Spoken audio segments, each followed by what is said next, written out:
श्री गुरुदेव दत्त. श्री स्वामी समर्थ. तुम्ही आज हा संदेश ऐकत आहात. हा फक्त एक योगायोग नाही, तर स्वामींची इच्छा आहे. तुम्हाला आयुष्यात कशाची गरज आहे हे स्वामींना माहिती आहे. स्वामी म्हणतायत, तुमच्या आयुष्यातील प्रत्येक पैलूंची मला जाणीव आहे. ज्या गोष्टी तुझ्या ध्येयामध्ये आणि प्रगतीमध्ये अडथळा निर्माण करत आहेत, ते सर्व अडथळे आज दूर केले जात आहेत. तुमच्या अपेक्षा पूर्ण होतील आणि तुमच्या मनात आशा निर्माण होतील. तयार रहा, कारण आता तुमचे जीवन चमत्कार आणि आशीर्वादाने भरून जाणार आहे. कोणत्याही कार्यात अडथळे येतील, पण घाबरू नका, कारण मी जर सुरुवातीलाच अडथळे दिले तर त्या अडथळ्यातून मार्ग कसा काढायचा याची शक्ती सुद्धा मीच तुम्हाला देणार आहे. तुझे प्रत्येक वळण आणि प्रत्येक अडचण मला माहिती आहे.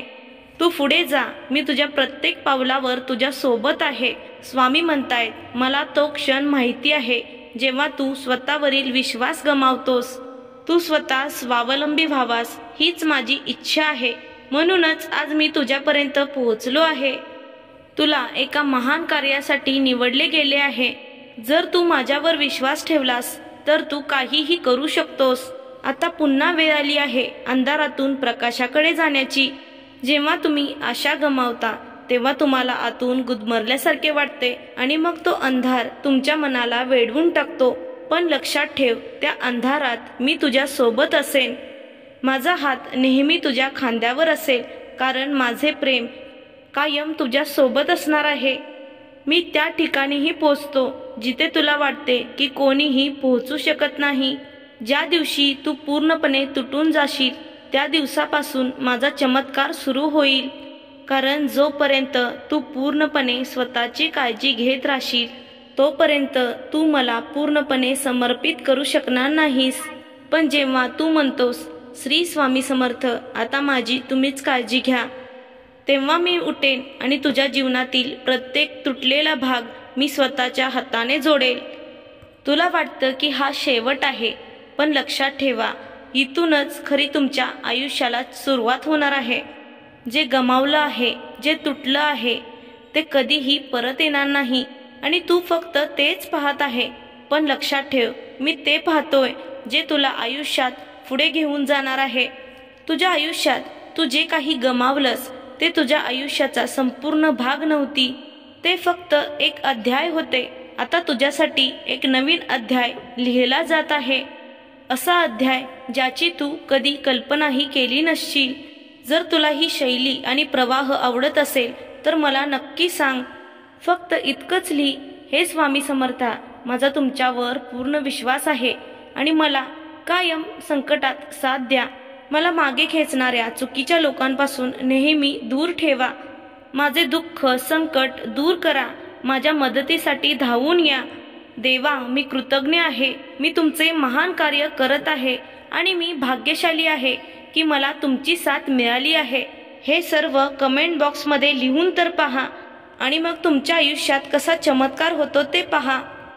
स्वामी म्हणतात, जेव्हा जीवन तुमच्याकडून सर्व काही हिरावून घेते आणि तुम्हाला असे वाटते की आता काहीही शिल्लक नाही, लक्षात ठेवा, जे काही तुमच्या आयुष्यातून गेलं आहे ते थोड्या काळासाठीच होतं. आता तुझा आधार मी होणार आहे. मी तुझ्या प्रत्येक तुटलेल्या क्षणात उपस्थित आहे. मी तुला थकू देणार नाही. तू कितीही थकलास, कितीही पडलास, तरीही मी तुला थकू देणार नाही. मी तुला माझ्या आतून निर्माण केलं आहे. तू एक माझा अंश आहेस. जेव्हा तू म्हणतोस की मी पराभूत झालो आहे, तेव्हा मी तुला सांगेन की आता तुझ्या आयुष्याची सुरुवात माझ्यापासून कर. तुझे गळणारे अश्रू माझी शक्ती बाहेर काढतात. मी आहे आणि कायम असेन हे लक्षात ठेव. तुझ्या आतमध्ये असणारा तू या जगाने कधीही पाहिला नाही, तो फक्त मी पाहिला आहे. जो कधी घाबरतो ना कधी डगमगतो आणि त्याला जागे करण्यासाठी मी आलो आहे. तुझे खरे स्वरूप जागे करण्यासाठी आणि त्याला मुक्त करण्यासाठी आज मी तुझ्या सोबत असणार आहे. आता वेळ आली आहे बाळा, आपल्या जुन्या जखमा धुवून काढण्याची. आता तुझ्या तुटलेल्या स्वप्नांना निरोप देण्याची वेळ आली आहे. आता तुला तिथे जावे लागेल जिथे मी तुला फार पूर्वीपासून बोलावत होतो. आत्तापर्यंत मिळालेल्या वेदनांनी तुला मजबूत केलं आहे. आणि तुझ्या एकाकीपणाने तुला माझ्याशी जोडले आहे. आता उठ, कारण तुला आता थांबायचे नाही. आता तुला माझ्या सोबत यायचं आहे. तू कधी विचार केला आहेस का की हे शब्द, हा माझा आवाज तुझ्यापर्यंत का पोहोचला असेल? कारण मला माहिती आहे तुझे हृदय मला बोलावत आहे आणि हा आवाज तुझ्यापर्यंत पोहोचलाय तो माझा संकेत आहे. मी तुला काहीतरी सांगत आहे, तुझ्यात काहीतरी जागे करत आहे. कारण तू हरवला नाहीस, फक्त भरकटला आहेस आणि आता तुला माझ्याकडे परत यायचं आहे. मला माहिती आहे की तू प्रत्येक प्रश्न विचारला आहेस, प्रत्येक दरवाजा ठोठावला आहेस, पण तुला कुठूनही उत्तर मिळाले नाही. पण आता त्या शांततेला घाबरू नकोस, कारण जेव्हा जीवनात शांतता असते तेव्हा मी तुझ्या आतून बोलत असतो. प्रत्येक उत्तरे बाहेर येत नाहीत, काही उत्तरे तुझ्या अस्तित्वाच्या शांततेत असतात. तू फक्त धीर धर, मी तुला उत्तर देईन. तुला कधी कधी वाटते का की मी खूप काही केले पण काहीही साध्य झाले नाही? तर ऐक बाळा, प्रत्येक अपूर्णता माझ्या आणि तुझ्या आपुलकीच्या जवळ आहे. जर तू स्वतःला पूर्ण मानले तर मला शोधणे थांबवशील.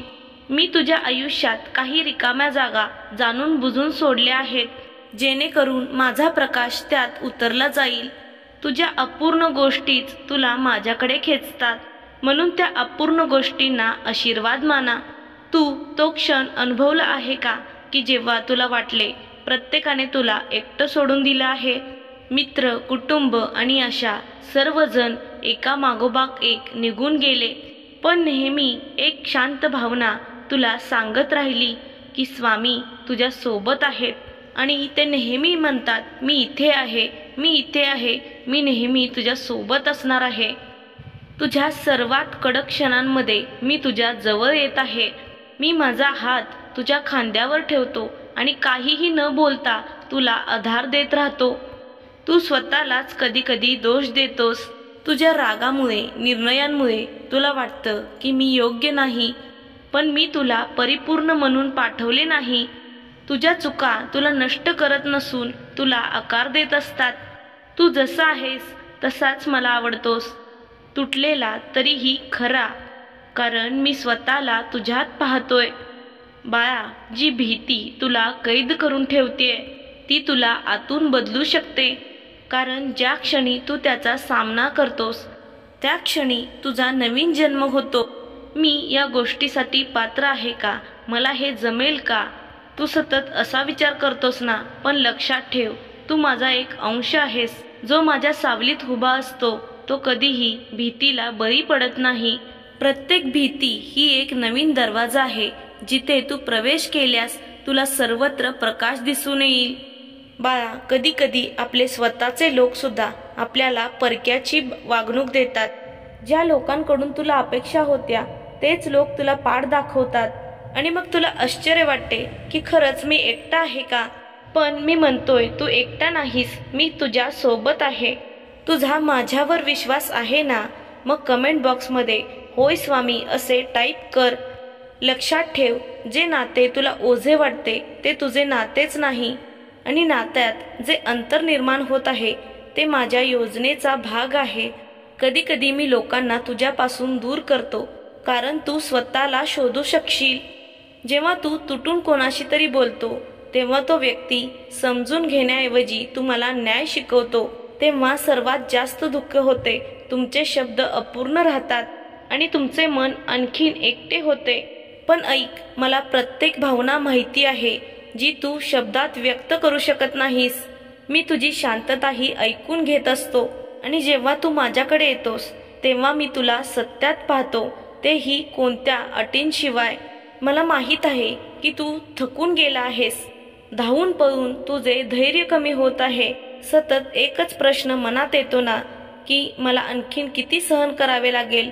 तर ऐक, तुला आता माझ्या सावलीत येण्याची वेळ आली आहे. आता तुझ्या संघर्षाचे ओझे मला सोपवून दे. तू फक्त प्रत्येक श्वासात मला आठव. तुझे ओझे आता माझे आहे. तुझा थकवा आता माझ्या प्रेमात विश्रांती घेईन. मी इथेच आहे, तुझ्या अगदी जवळ. तू स्वतःला विखुरलेल्या पानासमान मानतोस, पण लक्षात ठेव, प्रत्येक पान हे माझ्या पुस्तकात मी जपून ठेवणार आहे.